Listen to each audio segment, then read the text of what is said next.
Hola, ¿qué tal? Buenas tardes. Agradezco la invitación de la Academia Nacional de Medicina. Mi nombre es Sebastián Reyes y voy a dar inicio a este tema que se denomina trastornos del sueño y bruxismo en personas mayores. Lo primero que mencionaré es que el bruxismo ya es una entidad clínicamente reconocida por la Organización Mundial de la Salud. En el documento de la Clasificación Internacional de Enfermedades, el bruxismo se va a dividir en dos, o se reconoce como dos entidades, una en el día y otra en la noche. La entidad en el día, llamada bruxomanía o bruxismo en vigilia, se va a encontrar clasificado dentro del subgrupo de enfermedades del sistema digestivo.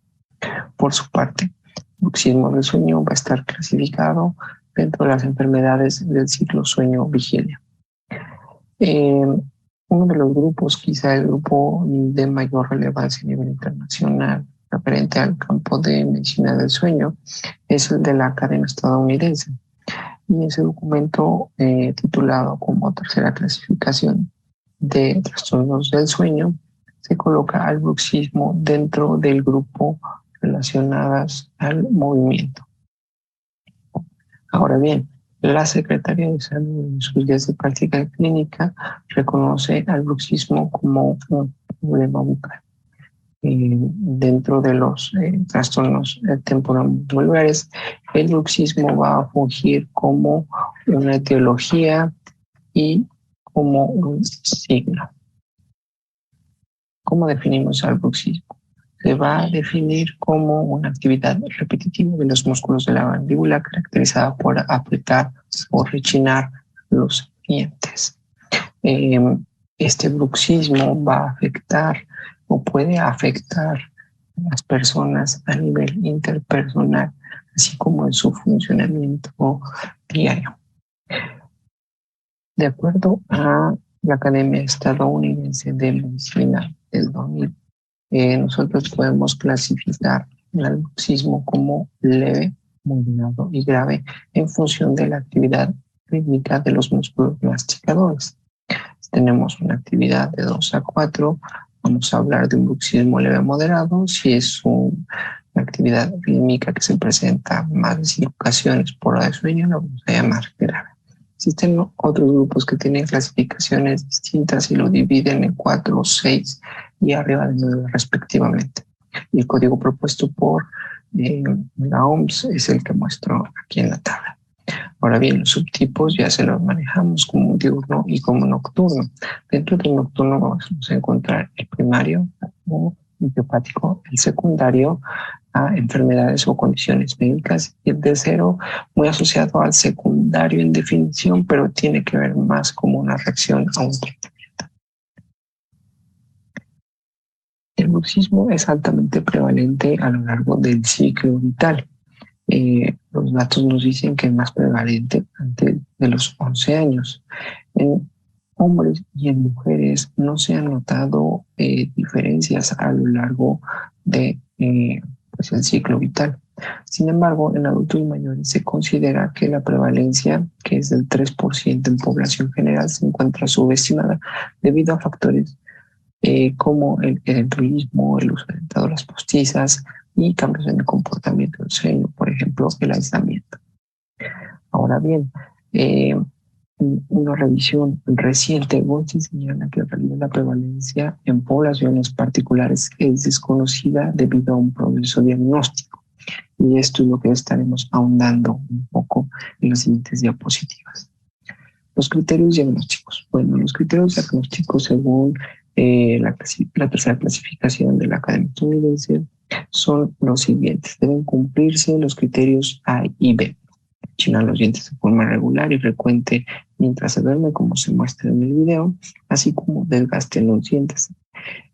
También se pueden manifestar dolores de cabeza en la región temporal, dolor, fatiga en los músculos de la mandíbula o sencillamente los músculos de la mandíbula contracturados. Aquí se hace una nota importante y es que aunque la polisomografía no es necesaria para el diagnóstico, el bruxismo idealmente se registra por medio de actividad de los músculos maceteros con video y audio simultáneos. En este sentido, el uso de la polisomografía puede manifestarnos que un paciente dado presenta bruxismo sin temor a equivocarnos. Bien, el bruxismo dentro del adulto mayor es relativamente complicado de diagnosticar únicamente si hacemos uso de nuestra historia clínica. ¿Por qué? Por lo siguiente. Nosotros podemos observar que en el adulto mayor se encuentran en algunos trastornos del sueño como por ejemplo el insomnio, la obstructiva del sueño, el trastorno de la conducta durante el sueño humor, síndrome de piernas inquietas y el movimiento periódico de extremidad. La prevalencia que muestro aquí para todos estos es en población general, pero tiende a incrementarse en algunos casos, por ejemplo, el insomnio cuando es en el adulto mayor. A su vez, estos trastornos del sueño van acompañados por otras entidades clínicas, como por ejemplo ansiedad y depresión. En el caso de la obstructiva, ansiedad, depresión, obesidad y así sucesivamente para estos 5 que estoy mencionando que son altamente prevalentes en el adulto. Ahora bien, ¿qué es lo difícil de esta situación? Bueno, que todos estos además son comórbidos al bruxismo, es decir, el bruxismo se va a presentar de manera constante en todas estas patologías, tanto trastornos del sueño como otras entidades clínicas. ¿Qué factores predisponen y precipitan la presencia del bruxismo? Bueno, el cronotipo, por ejemplo, es una de ellas. Se sabe o se sugiere que el cronotipo vespertino está más asociado al bruxismo durante el sueño. El uso de sustancias como nicotina, alcohol, cafeína también. Una personalidad activa o de alta competencia también va a manifestar bruxismo de forma más frecuente. Alteraciones en la oclusión, genética, si alguien presenta algún familiar ya diagnosticado con bruxismo, familiar de primer grado, según los datos de estudios en gemelos, puede tener hasta 20 y 50 veces más probabilidades de presentar también bruxismo. Diagnóstico diferencial, bueno, hay que diferenciarlo de las mioclonias oromandibulares, faciomandibulares, de la deglución normal, del reflujo gastroesofágico, terrores nocturnos, despertares confusionales y epilepsia. Estos 3 últimos más asociados al bruxismo durante la infancia. Bien, el bruxismo en un registro polisomnográfico, en el caso del básico, se ve de la siguiente manera, lo que están ustedes viendo aquí. A través del registro electromiográfico nosotros podemos ver estas alteraciones en la amplitud de nuestro registro. Esta imagen es interesante por varios motivos. Primero podemos percatarnos que existe ronquido. También podemos percatarnos que existe cierto movimiento en piernas. Podemos percatarnos que existe alertamientos y que este episodio de bruxismo puede estar desencadenando episodios como una apnea de tipo central. Bien, las formas del bruxismo pueden ser tónicas o básicas. La fásica se caracteriza por frecuencias de 1 Hz y ráfagas del electromiograma que duran entre 2 a 0.25 segundos. La actividad tónica sostenida que dura más de 2 segundos. O se pueden presentar ambas. Nuestro registro es a través de la colocación de 2 electrodos en nuestros músculos masseteros. Bien, para muestra basta un botón. En estos casos que les presento, tenemos en primera instancia a un paciente masculino que refiere estrés laboral, ansiedad, leve por la escala de Hamilton y obesidad. A simple vista, la probabilidad alta nos indica que podemos sospechar de una obstructiva del sueño y efectivamente el paciente cuando se hace la polisomnografía muestra una apnea de tipo grave. Ahora bien, este paciente se le ofrece el tratamiento a través de titulación empírica por medio de la PAP y una mascarilla oronasal, pero se puede observar que tiene un residual mayor a 5, así como fuga intermitente. Cuando se hace una polisomnografía, una segunda polisomnografía ventilatoria, podemos percatarnos que el factor desencadenante de este residual y esta fuga intermitente era el bruxismo. En otro caso también muy interesante, tenemos un paciente masculino, obesidad grado 2, que solicita una PSG noche dividida en alta probabilidad para SAOS, pero también refiere depresión y ansiedad y uso de antidepresivos ansiolíticos por más de 3 años. En los primeros momentos de la polisomnografía, posterior a la calibración, podemos observar movimientos en piernas mientras el paciente está despierto. Cuando ya está dormido, el paciente muestra movimiento periódico de extremidades. Asimismo, también muestra ronquido. Con base en esto, nosotros podemos diagnosticar y la historia clínica, síndrome periódico síndrome de piernas inquietas y movimiento periódico de extremidades. También diagnosticamos en el caso del paciente una apnea de tipo leve. Sin embargo, si seguimos observando, también vamos a ver que el paciente presentaba bruxismo.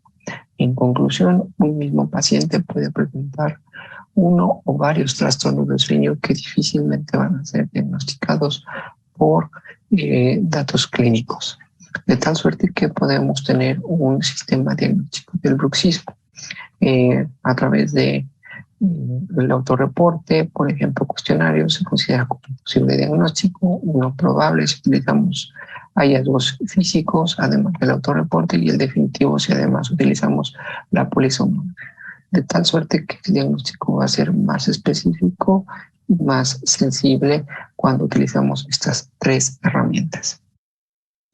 Las opciones de tratamiento para el bruxismo. A la fecha, el más utilizado es la férula oclusal. Sin embargo, información reciente nos indica que la toxina botulínica y la retroalimentación biológica podrían funcionar como métodos terapéuticos. Hasta el día de hoy no hay cura. ¿Por qué es importante esto? En un estudio aquí en México, en Toluca, se le preguntó a pacientes adultos mayores qué tratamiento se le indicó. Cerca del 45% indicó que era farmacológico, el 38% indicó que era férulas oclusales y el 17% modificación de hábitos. Esto es interesante porque no hay medicamentos a la fecha, con excepción de la o fármacos, con excepción de la toxina botulínica, que han demostrado o han sugerido eficacia en el tratamiento del bruxismo. Ahora bien, en cuanto a la forma en que estos pacientes consideraban que eran mejor tratados, pues un gran porcentaje, 67%, incluyó a las técnicas de relajación, además de la férula y un tratamiento indicando que el tratamiento multidisciplinario puede ser la mejor herramienta para este tipo de pacientes, en particular si tenemos comorbilidades importantes. No me queda más que agradecer a la Academia Nacional de Medicina y les agradezco su atención.